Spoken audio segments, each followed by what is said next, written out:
Hi everybody, welcome back. You joined me on a frosty New Year's Eve here in the UK. Hope you're all doing well.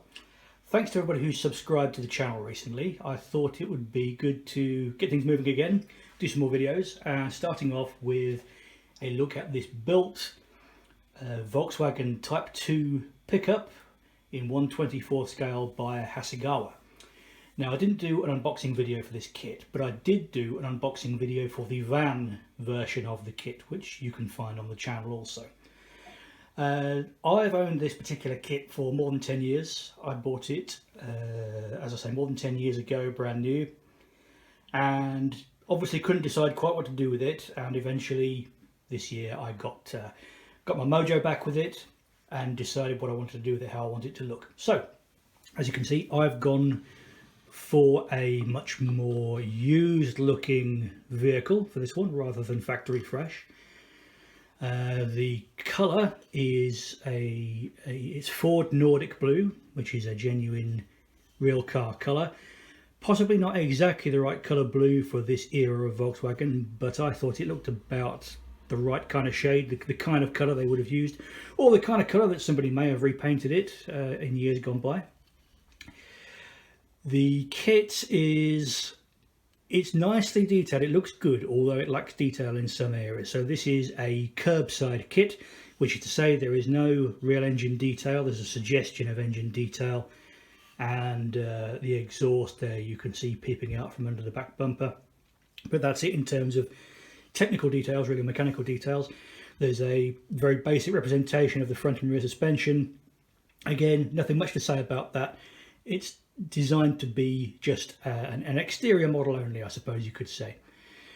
No worse for that, really. I would say the overall look of it is pretty good. When I said that it actually has good detail despite that, I mean things like the separate chrome plated door handles, the chrome headlamp bezels with separate glasses, mirrors, separate wipers. That's a nice touch. These side panels here are separate pieces, and they include separate pieces for the hinges. There's a very small latch on the rear end there. Both side panels and the rear panel are separate pieces with their own moulded hinges. The hinges don't work, by the way. They're just there so that you can connect the panel to the truck. You have to decide if you want the panels in the up or down position. I went to have one in the down position, as though it's loading or perhaps delivering in this case.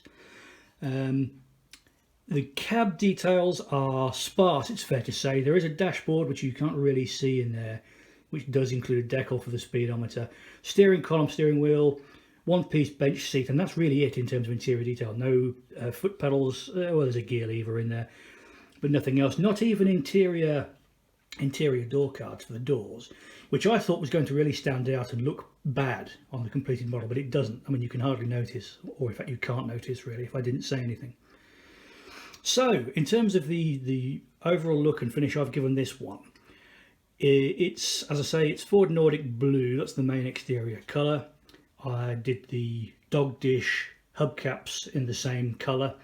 They came as chrome pieces actually, but I thought that looking at the research pictures that I was able to find online, doing them body colour would be quite authentic. And also less showy, you know, more of a working truck look to it. The bumpers again are chromed in the kit, chrome front bumper and chrome rear bumper. Again, the research pictures that I had available showed me that having them painted, and most likely painted white, would be more appropriate for this truck, so that's what I did. The wheels are quite nice actually. The wheels are, it's a one-piece slotted rim with a separate hubcap that goes over the top, and then that really skinny tyre that fits on there as well. Very nice sets of wheels. They really suit the vehicle, and they look pretty accurate from what I've been able to see as well. Looking at the rear end there, we have chrome tail lights, which require you to pick out the indicator and tail lamp parts in the relevant colours. That's the same for the front indicators or turn signals there as well. They're just chrome pieces, so there aren't any clear lenses for the rear lamps or indicators. Though, of course, there are, as I said, those clear pieces for the headlamps. which are actually 2 per side. There's actually a headlamp lens which is set right back in the headlamp, and then there's that clear cover that goes over the top. The decals are relatively few and far between. Decals for the number plates, there's a decal for the speedometer. There's not a lot else apart from that, actually. The kit does come with a white decal for the VW badge there, that enormous VW badge on the front. I chose not to use it though, because I don't know if you can see, but that's actually a 3D moulded feature on the cab front. You can see it casts a shadow when I turn it.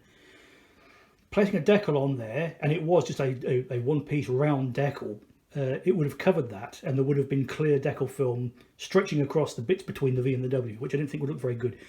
So because they've done a nice job of putting it on there in a raised 3D manner like that, I simply printed the white paint on. Got a piece of cloth, found something square and flat to stretch it across, sprayed some white paint on and dabbed it on there carefully, and effectively printed that white VW logo there, which I think has worked fairly well. Certainly good enough for this beaten up old truck anyway. In terms of the weathering, that was relatively straightforward. If you look in the bed there, you can see that Hasegawa did a lovely job with providing all those separate wooden ribs to go on the cargo bay floor. I just gave those a very patchy coat of brown acrylic paint from an aerosol, just to keep it uneven. When they're in place, I just washed them with a bit of brown diluted oil paint as well. The idea being, you know, to make it look as if it's been rained on. It's seen a lot of sunshine, seen a lot of wear. The remainder of the weathering really is this kind of chipping effect. I have suggested a bit of rust here and there, and a lot of chipped and flaked off paint.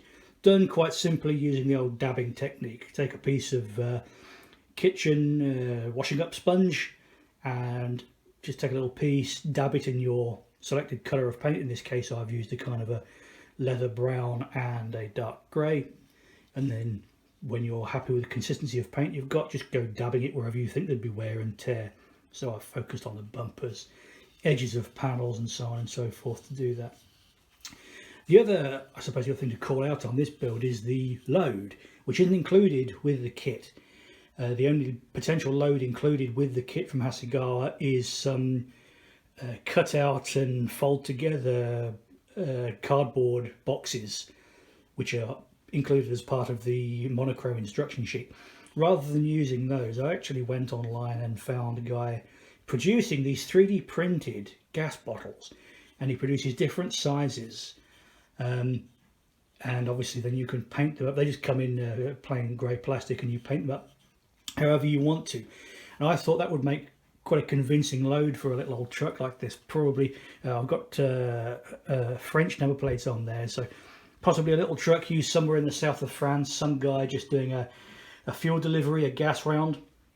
I could probably have done with a few more bottles actually, but hey, I think that's fine. Looks okay as it is. Looks quite convincing to me.